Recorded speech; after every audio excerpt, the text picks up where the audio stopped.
everyone, welcome. Thank you for joining us today. It looks like folks are still trickling in. So in the meantime, I'm going to go ahead and just talk a little bit about today. My name is Monica, and I'm the Outreach and Recruitment Specialist here at UCSC Silicon Valley Extension. Extension is the professional development division of UC Santa Cruz, and we're located in Santa Clara, California. We offer courses and certificate programs for working professionals to update their skills. And our courses are designed by experienced instructors who are currently working in their field. One of them is here to join us, talk today about what it is to build supply chain resilience. And he's brought a colleague along with him to talk about that as well. Today we have Darin Matthews and Dr. Stephen Gordon. Darin Matthews has over 30 years of procurement and supply chain management experience in both the private and public sectors, including experience as Chief Procurement Officer for UC Santa Cruz, Portland State University, and Portland Public Schools. He speaks throughout the world on procurement issues and has published several books on supply chain management and is a founding chair of the UCSC Silicon Valley Procurement and Supply Chain Management Certificate Program. His colleague, Dr. Stephen Gordon, is the former academic program director for procurement certificate programs at Old Dominion University and University of Virginia, as well as the former chief procurement officer for Nashville, Davidson County in Tennessee, and the city of Alexandria in Virginia. He is currently retired from higher education, but he continues to present to professional groups across the country, including NIGP, the Institute for Public Procurement, and the Institute for Supply Chain Management. He's a past president of NIGP, and he's also received the organization's highest honor, the Albert H. Hall Memorial Award. Before I hand it over to them, we asked if you have any questions during the session today, you can go ahead and submit them in the Q&A box or the chat at the bottom of the screen, and we'll go through them as the session goes. And throughout the chat, I'll also be entering some links and our email address so that if you have questions after the session, we can share and communicate with you with that. And then we'll also be recording the session, so I'll put that information in the chat as well. Thank you again for joining us today. And Darin, I'll hand it over to you. Okay, great. Thanks so much, Monica. Appreciate the support on the webinar and all the great administrative staff that we have there in the Silicon Valley. So I get back and forth to Santa Clara, California. As Monica mentioned, that's where our extension campus is, a very nice building there where we hold in-person classes. And of course, we offer quite a bit online, and we'll talk about that just a bit. But in all honesty, I spend a lot of time at our home in Las Vegas. That's where I'm coming to you from now. It's very warm here. I won't say how hot, but Dr. Gordon, nice to have you with us. Well, Darin, it's great to be with you. It always is. You and I have been working together a while now, haven't we? We definitely have. And Monica mentioned that this word retirement, I don't believe that, Steve. I know you stay pretty active just as when you were working in the profession in both higher education and public procurement. Well, it's something I love doing, as you know.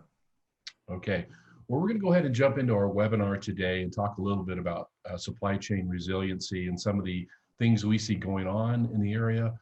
Offer some ideas, some suggestions. Welcome your questions and comments. Certainly don't have all the answers. Steve and I are the first to admit that, but we do think this is an important topic that we all need to consider moving forward, even as we continue to operate our supply chains with whatever niche you have in the supply chain during this global pandemic and beyond. So we'll talk a little bit about that. And in the webinar here in the next hour or less, how do you build in supply chain resiliency? We hear the term a lot. In fact, Steve, we've heard the term supply chain and supply chain resiliency, supply chain failures on national news more than ever in my career. And that's, we share a lot of studies with many of our colleagues that Steve and I work with, and we'll share a little bit about that initiative in just a moment. Okay, I want to give you a quick overview of what we want to talk about. We're going to talk about collaboration tips in the supply chain, how we can work together to collaborate, to communicate, and be more effective working together. Learn from our past mistakes. There have been many supply chain failures, frankly, many on my watch, Steve, in my 30-plus year career. and definitely some things we can learn from the past 18 months during COVID and supply chain failures. We're going to talk about those. Effective procurement strategies, how can we help mitigate our risk and also increase the resiliency of our supply chains and our contracts. Negotiating some key contract terms. We'll offer some insights and experience from both Steve and I on that topic. And then Steve's going to talk a little bit about opportunities on the horizon. What does the future look like, and what opportunities are out there for things like increased collaboration? Now, as Monica mentioned when she kicked off our webinar, your questions are welcome at any time. If you want to wait till the end, we have our contact information, but both Steve and I will monitor the chat if you have any questions at all.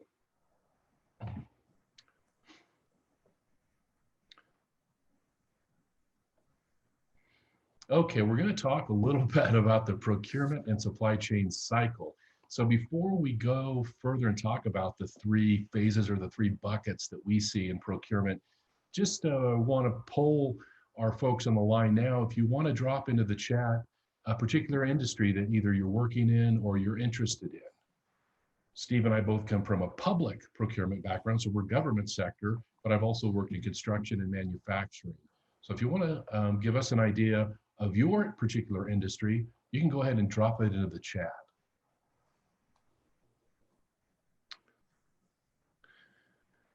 Let's see, we have someone from the government sector as well. Offer some insights there. Thank you, David.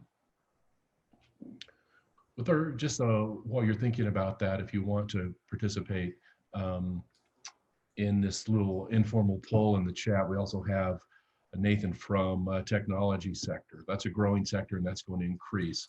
And it's interesting, and we're not going to really delve into technology on this webinar, but technology touches every industry and every element of the supply chain for sure.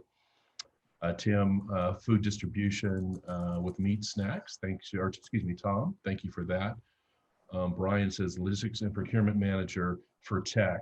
Okay, NetApp for data storage. That's great to hear. Thank you all for giving us an idea of the industries that we have represented today. So Steve, let's give a shot at talking about these three phases. First of all, Steve, would you agree that in the academic world, because you've been a program chair at two major universities, as well as in the procurement and supply chain sector itself, these are considered the three areas, the three main areas, phases? There's no doubt. You know, they sometimes are called different names, but yes, those are the three phases. And I may be stealing some of your thunder here, but I think all of us who are talking here and all of us who are listening know that we tend to focus a lot on that orange one and not nearly enough on the light blue one and the dark blue one. So, I would agree with your comment there, Steve. The sourcing or source selection, the procurement phase there in the middle, that's kind of the bread and butter that I've seen over the years for both private and public sector colleagues. They do that really well, but not necessarily as a supply chain professional involved upfront in the planning, work scope development, product development. If we want a recyclable product, for example, then procurement needs to be involved in the planning of that product. And then the post-award activity in contract management, making sure that we're getting what we're paying for, particularly if you're purchasing services, but this can also apply to the receipt of goods and that they're appropriate and in accordance with whatever you've sourced. So those are the three main buckets. So let's just keep that in mind moving forward. Now here is a really cool aspect of supply chain management that I talk about quite a bit with both our past, current, and future students in our supply chain program at UC Santa Cruz. There's a lot of different niches and elements of the supply chain. So regardless of where you're at, there's opportunities. And if we look at the supply chain here, Steve, just kind of look across the bottom there, we see procurement. Again, that's a real common one. You have opportunities to be a buyer, to be a purchasing manager, sourcing specialist, for example. But there are other areas. If you're in analysis, particularly data analysis, market analysis, if you're in the management, or I've also worked there on the right, you see the forklift there at the bottom in the logistical part of procurement. That's a very rewarding area as well. And Steve, I'm seeing a lot of research of opportunities there in logistics management, not just freight forwarding, third-party logistics providers, management there, but actually truck operators and truck drivers are very much needed and are good paying jobs. Yeah, and Darin, that's where, why it's good for you to keep your commercial operator's license. You know what? I earned that back in the 90s, Steve, when I was a truck driver for a couple of years. And I always kept it current just in case this procurement thing didn't work out. So I guess our point here to our audience is that regardless of where you work in the supply chain and where your niche is, where your preference is, you're an important part of the big picture. And it's important to understand the bigger picture if we want to build a resilient supply chain. So if I'm a buyer, I need to be aware of what planning activities are going to impact what I buy, and also how those goods will be ultimately distributed. So those things are all important when we talk about supply chain management. Okay, we're going to talk about collaboration in the supply chain, the first part of the webinar. So Steve, last year you kicked off an initiative and you continue to lead this, which I think is kind of a hallmark point in supply chain management in this country, and that's COSI, or the Continuity of Supply Initiative. You want to tell our audience a little bit about COSI? Sure, and as I do, I guess it's going to touch on your previous slide a little bit too, when we talk about collaboration in the supply chain, which is really at the heart of what COSI is trying to do. COSI is about assuring that those who operate in government, in the nonprofit sector, and on the front line in the private sector do not run out of the things that they can't do without. That seems like a circular sentence, but that's really what this group is all about. There are 18 of us at present, all of whom are volunteers, and we have come together and without any formal organization to really be advocates for contracts that will assure supply. And when we say assure supply of goods, services, construction, no matter what happens. And the approach we are advocating is really very straightforward. And I know I'm going to touch on some of this now. We may hit on it a little bit later too, Darin, but it's very straightforward. We're asking, it's a market-based, incentive-driven concept. I know that sounds like jargon, but it's very different from how people think about how procurement has been done with regard to so-called sustainable procurement. Mm-hmm. It is instead of telling the market what the approach we're advocating, telling the market, you must do this, you must do that. We are advocating that governments go out in sufficient volume in the marketplace, which implies one type of collaboration, which is true cooperative procurement, if they're not already a very large agency on their own right, and actually ask, what a radical idea, ask in their RFP for the suppliers who are competing to both make a commitment to assure continuity of supply, and also obviously from a procurement standpoint to tell us in the procurement community how they intend to do that. And, and of course, without getting into all the weeds there, that would require a business plan and a lot of very careful analysis of the business plans that are submitted by the procurement officials who are submitting on contracts. And there are some givens here that even without asking, when you ask for it, you have to, if somebody, the competition is really based around to what extent can a competitor assure continuity of supply. So, if you think about it in terms of an RFP, it means including continuity of supply as an evaluation factor and the evaluation of the commitment to do that and how that is to be done. So it's really very straightforward. But for this to work, there has to be enough volume, dollar value volume behind the request in the RFP for this to be real. But it's the competition that makes it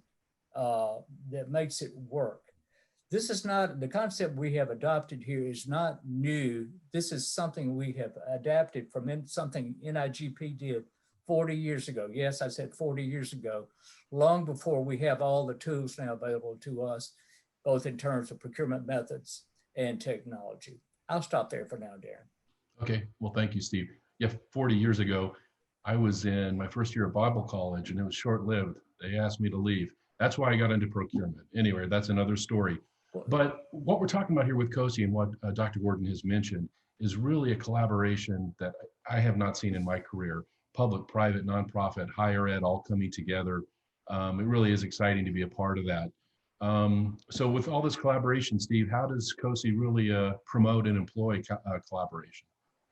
Well, these three bullets probably seem very obvious to people, but they're things that we are aiming to do. Now, as a loosely knit group, I should clarify that we do not have a staff. We do not have a research team, but we are blessed to have working with us some of the brightest minds in academia to help us understand, get at these first two things. But the way we're going to get at these first two things here will not only be through academic research, but it's going to be through true collaboration, which involves a lot of things among and within the public sector and the private sector. A lot of conversations about what does the public sector want, what is possible for the private sector to deliver, what are the barriers, what are the challenges, just the kind of rich, deep conversation that frankly is infrequently held around procurements, because we're talking about a scales of procurement that have been unprecedented. So we right now, one thing COSI has in the planning stage right now is that we are pulling together a government industry conference with the top stakeholders, including the manufacturers and suppliers and distributors within one industry category, where we're going to address these points. Clarify what we're looking for, which is continuity of supply. Ask how this could be done, explore the barriers, look at things which we're going to talk about later, like terms and conditions, and just really have a very frank and over the table conversation about this. Now, obviously, in this COVID environment, it won't literally be over the table; it will be over Zoom like this. Right. But that's how we're going to get at these first two things. But doing those things is pretty obvious that you got to do it. But it's the how. It's going to be conversations and a lot of, frankly, trust building, even among, in some cases, among governments, among industry, to get at a problem that is bigger than all of us, which is assuring that governments don't run out of what they need. Now, the last part is advocating the development and use of resilient supply contracts. Those of us who comprise the group right now and those who will join with us, our role really is to advocate through every channel we have, including what you and I are doing right here, right now, Darin, that all stakeholders in the supply function, regardless of the sector, regardless of their level in the supply chains or the buying chains, get involved in saying we have to start doing contracting differently, because we've had a wake-up call and we can't continue to do business like we've always done it. Okay, I agree with that. So we'll talk next about some of the lack of collaboration in the past. I've been a part of that. in prior roles as chief of procurement for major organizations. And we're going to talk also about lessons learned with some failures in the supply chain and then specific procurement strategies. So that's coming up here. And then the collaboration involved, Steve, you touched on this a little bit, but we're really looking at working together. You know, we're talking about suppliers, manufacturers, distributors, public and private sectors, players, supply chain, procurement professionals. So really the point here is we need to collaborate and work together and get away from this us versus them, or that I have to, you know, be either sneaky or heavy-handed with the supplier to get what I want. I don't think that's going to get us anywhere, Steve. I think this collaboration is needed now more than ever. Yeah, you know, and Darin, before we leave that, just very quickly, you know, we should clarify that you and I and the members of the Cozy group, we are all believers in market economics. So, you know, let's just make that very clear. And also but I think there are ways to build on the point you just made. There will be opportunities which I hope will be capitalized upon for not only for governments to work together, but also for the private industry to work together in ways, of course, that don't violate the antitrust laws. You know, so but I think there's going to be a need for a rich level of collaboration that we haven't seen before. And quickly, two stakeholders that we probably should mention, Darin, that we did mention in the previous slide. We can talk more about this later because they play huge roles, and that's elected officials in government. Sure. And in CFOs in both the private sector and the public sector. We can come back to that later. Okay, that sounds good. Steve, yeah, you mentioned the antitrust. You must be talking about the Sherman Act of 1890. I must be. Reminds me of a story about Microsoft and their browser, but I'm not going to get into that. Okay, let's talk about collaboration in the past. You know, frankly, this hits home with me, and this actually was part of a conversation we had at our annual ISM conference, the Institute for Supply Management. A team of us from COSI presented there. And some of the collaboration in the past, just little customer collaboration, and also even less with suppliers and manufacturers. You know, laws and policies often be developed by organizations in all sectors without necessary input from procurement and supply chain professionals. I think that's a miss. And then your company goals, the objectives, the missions of an organization set without, again, supply chain and procurement. Because if we look at any organization, Steve, supply chain and procurement needs to support the mission of that organization, whether it's to provide public health, treat the water, pave the roads, manufacture computers. That's what it's all about. Yep. And then, you know, the expectations of internal customers, we need to keep those in mind. Final customers, the consumer, manufacturing, and the buying side have been unrealistic in the past. And I think that primarily is due for a lack of collaboration and communication. And you see this running theme at the bottom of the next couple slides.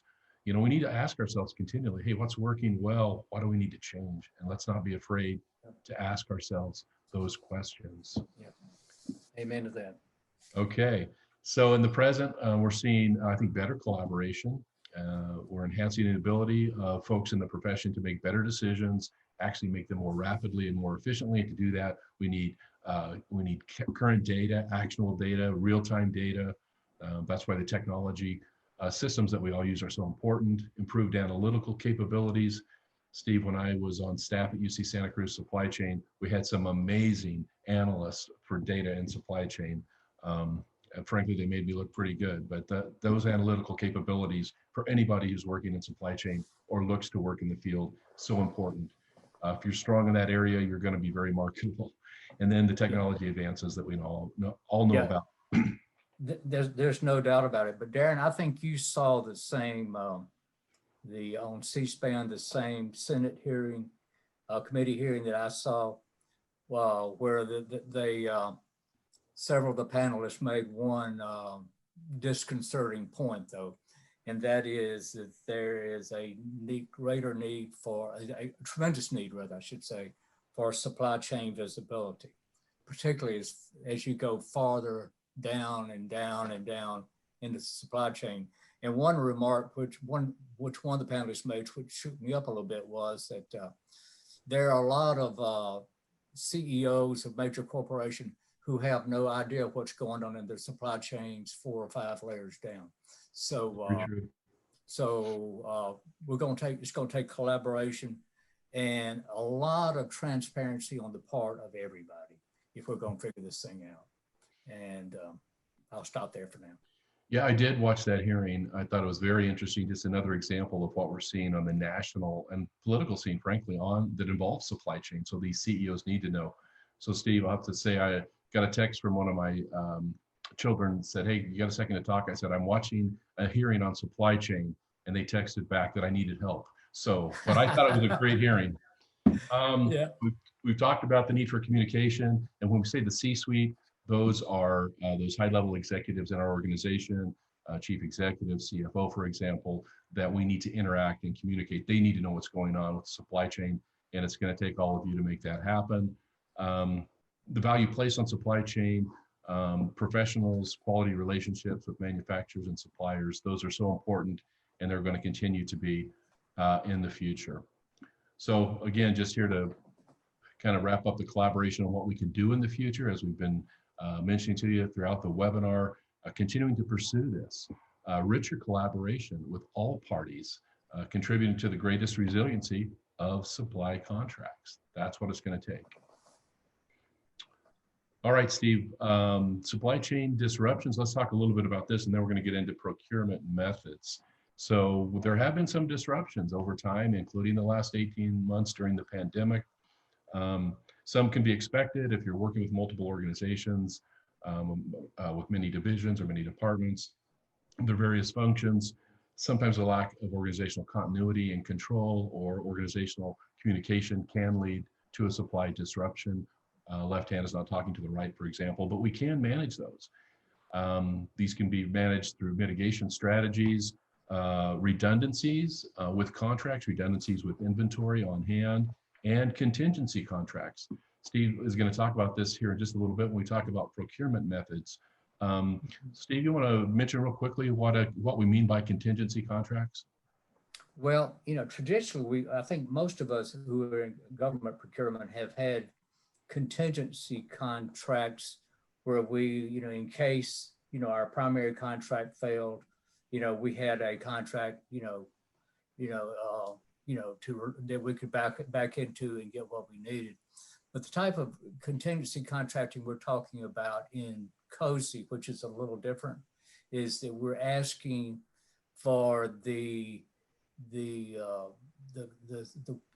individuals the companies that propose on contracts to actually build their contingency plan into their proposal for their primary contract, which in other words, they will say what their plan B and C and D or whatever will be should there be a failure in their current supply chain. Now, some of you may think I'm smoking a little dope here, but not really. You know. Are you in Santa Cruz? Yeah, and you know I don't partake, Darin. I know. But this is where the power of collaborative procurement, and I don't mean this piggybacking type stuff, but I'm talking about contracts which organize enormous markets by bringing the needs of many governments together.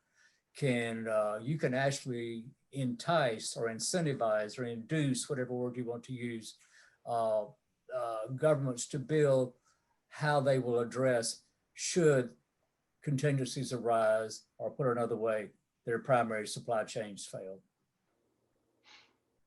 Okay. And here's just a way we've categorized supply chain failures: unanticipated, catastrophic, chaotic, whatever you want to put your particular supply chain failure or supply chain disruption likely fall into one of those buckets. This whole notion of supply chain failures and supply chain resiliency was just featured in a national publication by the Institute for Supply Management and featured some of our COSI group, including Mr. David Gregan from the District of Columbia. So interesting stuff. I'll post that link, Monica, so if folks want to read that article. I think it's pretty cool. And especially someone who lives and breathes supply chain like Dr. Gordon and myself. We'll put that in the chat for everybody. So sometimes we need to expect the unexpected and have these resiliency plans, these Plan B operational ideas, as Dr. Gordon has mentioned. Of course, this happened last year. The Suez Canal, certainly this was not expected as a supply chain failure when the ship got caught there in the canal. Okay, the pandemic and PPE, personal protective equipment, that's one area where we've had long and complex supply chains. And this impacted globally around the world. We were looking for PPE and other things, medical equipment to support us during the pandemic. It was immediate as far as the demand and the need for these items, and the normal ebb and flow of supply and demand kind of evaporated, you might say. In some cases, PPE was hoarded, and that's protectionism prevailed at multiple levels. So if I'm at a particular facility, maybe I'm keeping more than I need and maybe resistant to share that because I don't want to run out. And I think a lot of that we saw across the country in many industries, Steve. And then at times manufacturers and distributors behaved in a way where, not just for profit, but other factors at work too, with their distribution and the availability, the treatment of customers, maybe you might even say preferential treatment at times. But Steve, I don't think that during the pandemic, the supply issue was, if you're just looking at PPE, even consumer items, here in Las Vegas, for a while, hand sanitizer, paper products, you couldn't get a hold of, or there was a limit on. I worked with a colleague in Florida, and whenever the pandemic hit, the procurement department needed to work remotely. And they said, yeah, everyone worked on their laptop. And then they realized about half the team did not have a laptop. But you know what? Laptops were in scarce supply, at least in in Orange County there in Florida. So a lot of examples of supply chain disruptions, and I would call them failures during the pandemic. Yep, lots of them. Okay, managing risk and resiliency. This really is going to take some proactive thinking, an investment in our resources, in our supply chains, in our staff, the intangible skills. Some of these, again, to quote Mr. Gregg, an uncommon vision that we need to have, and it's a different vision than you or I have had in the past, frankly. Hyper-effective communications is enhanced. Maybe communications on steroids, some might say, Steve, but this really needs to be enhanced at all levels. And then this selflessness, I think, is really important as well. I couldn't agree more with this. All three great points, Darin.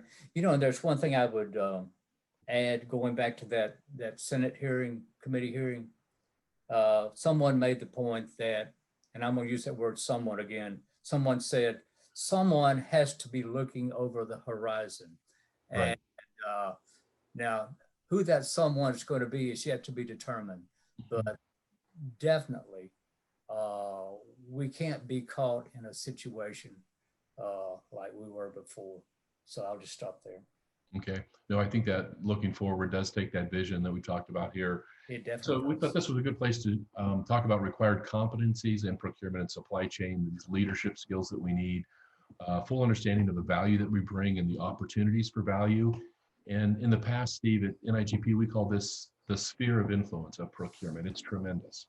And that total comprehension of logistics, of transportation and distribution, bigger than maybe I have a role as a procurement professional, and that's great, but I really need to understand the bigger picture, and this gets back to those elements of the supply chain we addressed earlier. The mastery of contract management, an area where I think all industries need to up their game a bit. At least that's based on my experience and what I'm observing in the last several years. This includes pre-award, contract award activity, and of course, post-award contract management, contract performance, supplier performance measurement, including their performance and sustainable business practices. More and more organizations like the University of California system are looking definitely in post-award activities and upping their game in this area. And then just overall, these really bring to the table a high level of financial expertise, knowledge of supply and demand, the economics 101 that we learned about in school, the risks, the rewards. And frankly, and I've seen this published many times by the Institute for Supply Management, Steve, and that essentially a supply chain manager is a risk manager.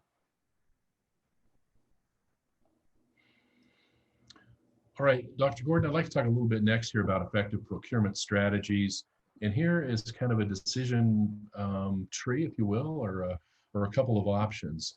Here on the left, we have, I want to do my own procurement, my own solicitation, whether I want to call it a bid or a request for proposal, RFP, or utilize an existing contract that I may be able to leverage. Now, Steve, could you touch a little bit on a topic you mentioned earlier about the spend? Is it a formidable spend? Am I a big player? Am I a big ticket item? Or am I kind of a small fish? You have to take that into account when you're looking at your procurement strategy. Yeah, there's no doubt, you know, that the more spend you have behind your solicitation, the more attention you're going to get, okay, from a greater response you're going. I mean, I think that's clear to all of us. And in some cases, Darin, you know, a large, let's say, for example, the University of California system probably would have sufficient spend in many cases for many supplies, goods, services, and construction to use incentive-based market-driven contracting. Whereas on the other hand, you know, smaller entities, you know, obviously would not. So, you know, I think it's fair to say, if I can speak in generalities, that I know during our career, Darin, we have seen governments move from conducting their own solicitations for most things to doing an enormous amount of what is sometimes called cooperative procurement, but it's really not. It's piggyback cooperative procurement. And you know, and there's nothing wrong with that. There are appropriate locations for that. But if you're interested in driving needed improvement, needed change, it's going to require governments, particularly the smaller and medium-sized governments, to come together on the front end and aggregate their requirements. You know, and 10 years ago, 15 years ago, that really wasn't feasible. But now with the technology we have, that is not nearly as big mature as it would have been 15 to 20 years ago for governments to come together and own these, you know, you might call them, I call them cooperative procurement group contracts, which are effectively broker contracts. Instead of just letting there be just piggybacking, you know, an agency that that a procurement group has, a cooperative procurement group has designated as their lead agency. It's really not a lead agency, but they've designated it and called it such, with the exception of one group that I'm aware of. But that's the model we've got to move toward. If we're looking at driving continuity of supply as a value that we want into the contracts for goods and services. If that makes sense, that's a lot of words, but I'm sorry, go ahead. Yeah. You know, you talked about the coming together up front and how technology has helped make that more readily available to all of us. That's part of the planning phase of procurement. We talked about the 3 phases of the cycle. That's where we need to increase our collaboration and communication if we're going to do what Dr. Gordon is talking about. So let's talk real briefly about this. You know, formidable spend, just to use the University of California system as an example. Of course, we have 10 campuses, as well as the Office of the President in Oakland. Annual spend combined of about $9 billion. So yeah, formidable spend. That's why the UC in some ways is its own, you know, cooperative and collaborative procurement machine. But you have to look at the needs of your organization. You have to meet those, of course, specify your product and service requirements. If I'm going to do that, I can call the shots if I do my own RFP, and the selection criteria, what's important to me with the supplier. We'll talk in just a minute about things that you might want to include in that selection criteria. Now, if we're on the other hand looking at an existing contract, you know, it's based on aggregated spend, so hopefully you have those deep discounts that we need, and they have the product selection that meet the needs of my organization. And it could be a proven provider of goods and services. And again, you can utilize your resources elsewhere. So when you collaborate in this manner, that could be an advantage as well. So I'm going to pause here for a second and just ask folks on the line, yes or no, do you participate in either a cooperative procurement or some call it a GPO, a group purchasing organization. So I'm sure all of you negotiate your own contracts, but do you also use cooperative procurement programs or GPOs? If you want to type yes or no in the chat. Just curious, Steve, as to the activity of our folks. I know when I worked in the private sector and in the industrial construction, we looked at some of these and really paid off for us with, piping and those types of things. So we have a couple of answers in the chats. No on use of GPOs. Yes. Thank you, Tom and Dolores. David says we use some cooperatives. That was kind of my experience. I did a lot of both in my career. Sometimes it was advantageous to jump onto a contract. Other times we ran with the ball because we thought that was the best approach. So thank you all for weighing in on the use of cooperatives. Steve, let's next talk about some key contract terms. So on this first one, both as an academic and a practitioner, how do you think primary and secondary awards should be handled for contracts? Well, I guess, forgive the answer, it depends. And I'm answering that from both. I didn't know you were an attorney, Steve. And I know I'm wearing my attorney cap instead of my academic or my practitioner hat. But I think if I can just go ahead and throw in that word politically, in many cases, if we're able to achieve the level of large volume contracts that will be needed to drive change politically, there may be a need to have more than one supplier, like rank order. I did, for example, in many cases, I would rank order, like have a primary contractor, secondary contractor, tertiary.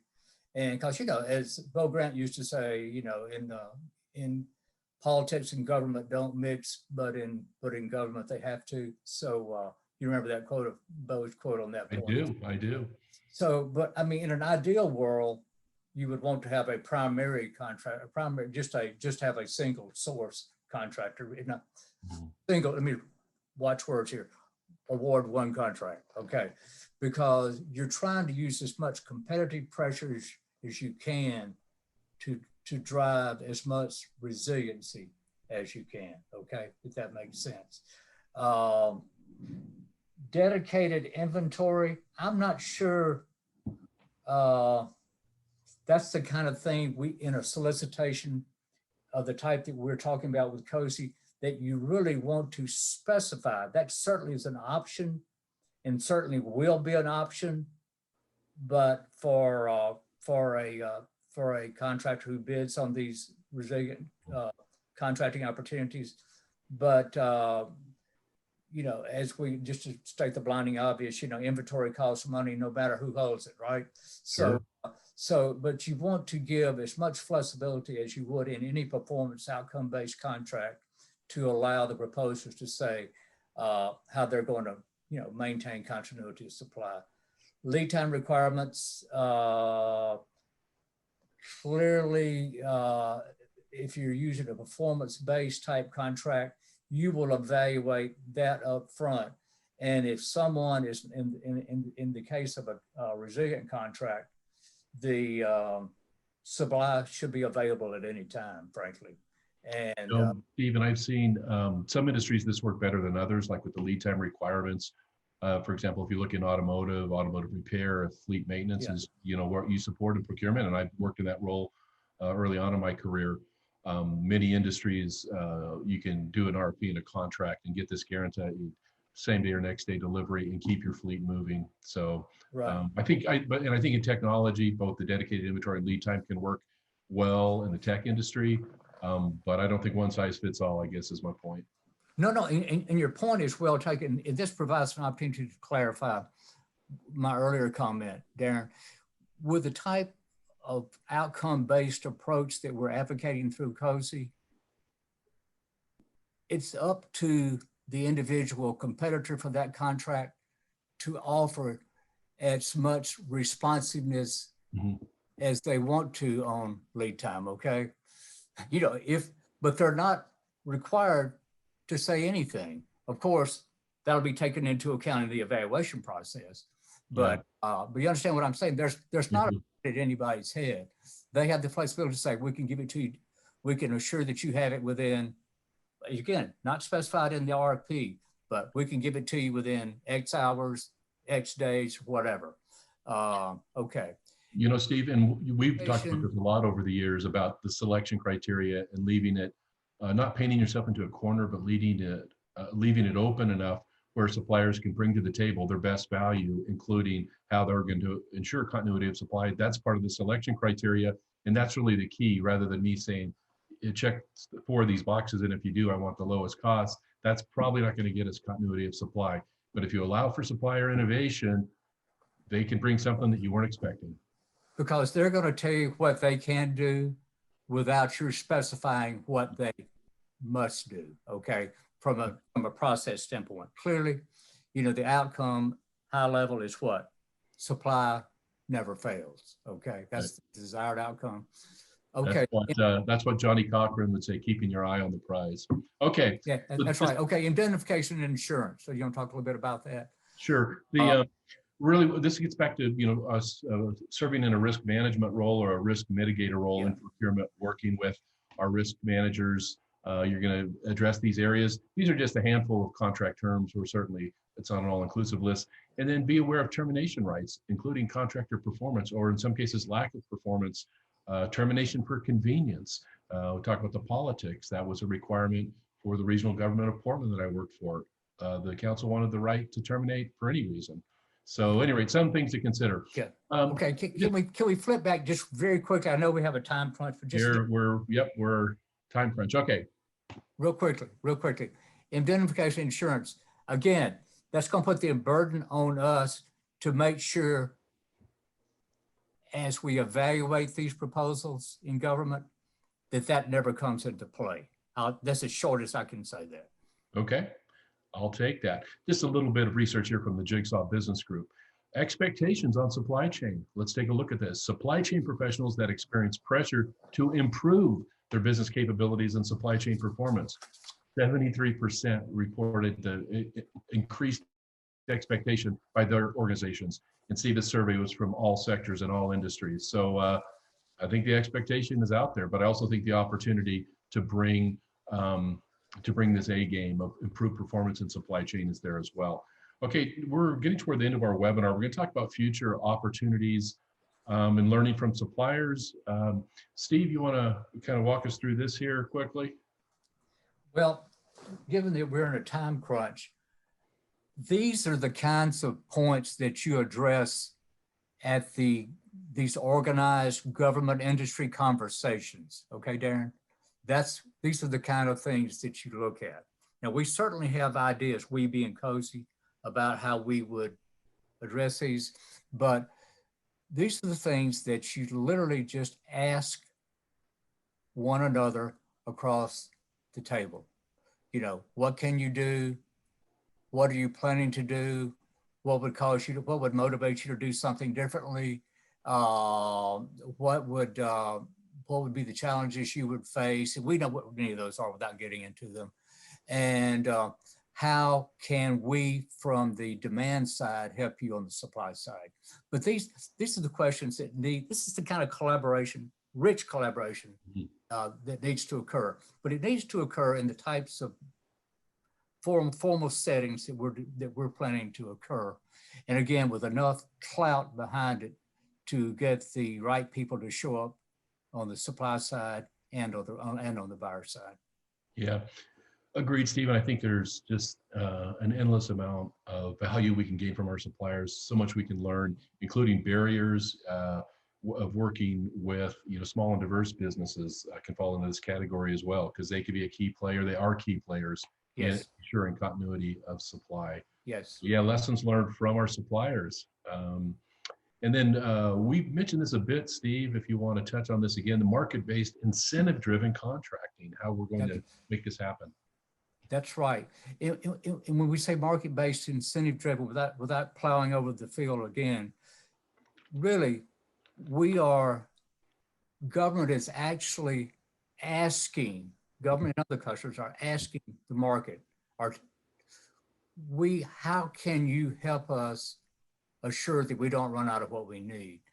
And instead of telling them what they must do, they're asking the supplier side to say how they will do it and what commitments they will make to achieve it, as well as their process for backing up those commitments. And the final point, Darin, just to hurry here, on negotiated procurement, there are tools we have available, and there are competencies in the procurement force now that didn't exist just a few years ago to negotiate the best possible contracts. But this is not a class on negotiation, so I'll stop there. It's not, Steve, but I think it's an important point that you make.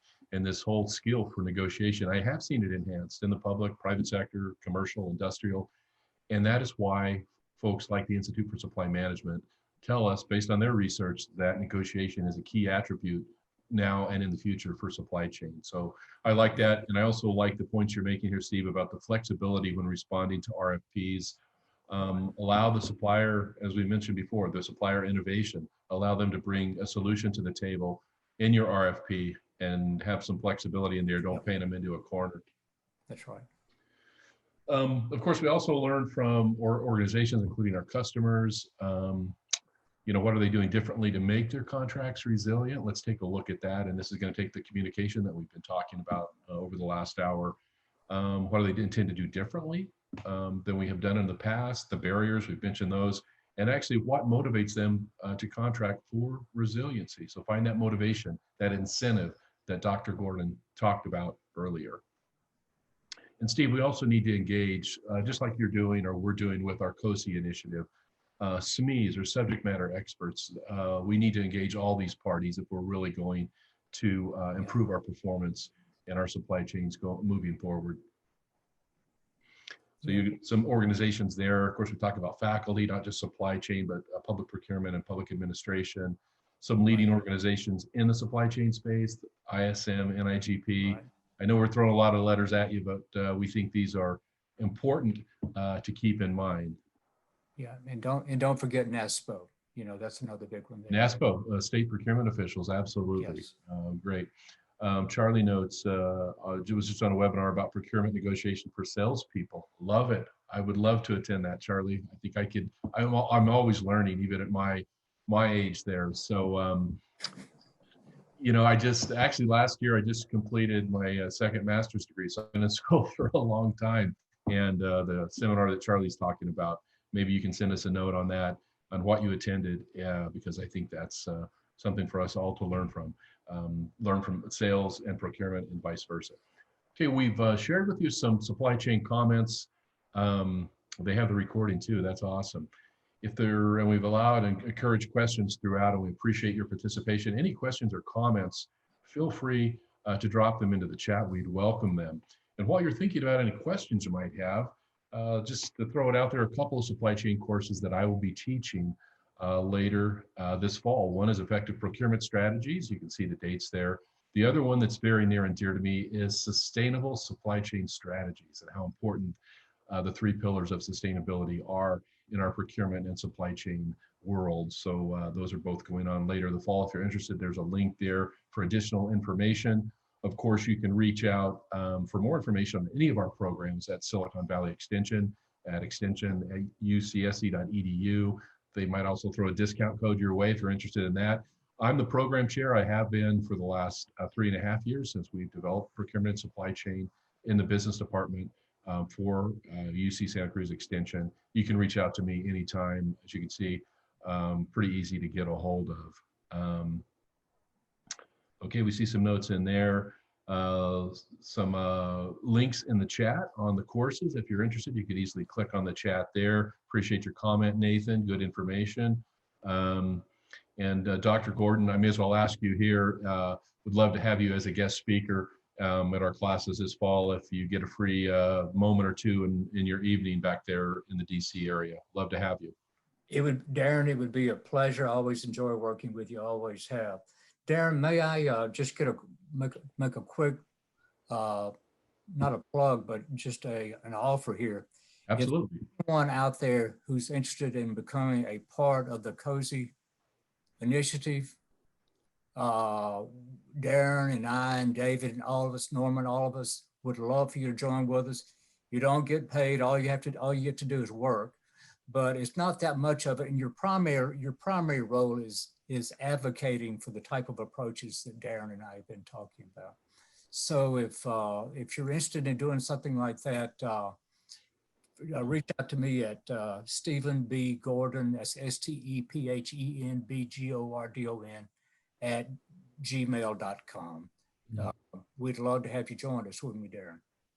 We would. You mentioned our colleague and friend Norma Hall from the great state of South Carolina. You get to meet some wonderful people. That's the part of this supply chain career that's been so rewarding to me, Steve. And you're certainly one of those people. I enjoy working with you. And yeah, great conversation. Reach out to Steve or I if you have any questions at all. And I want to thank everyone for participating. I'm going to turn it back over to you, Monica. Thanks so much, Darin, Dr. Gordon. Great presentation. For everyone that joined us today, thank you so much. Hope that you found it helpful. It sounds like there's some comments coming in. Thanking everyone for joining. So we do have the recording coming later this week, and I've put the link in the chat along with Dr. Gordon's email address and Darin's and ours.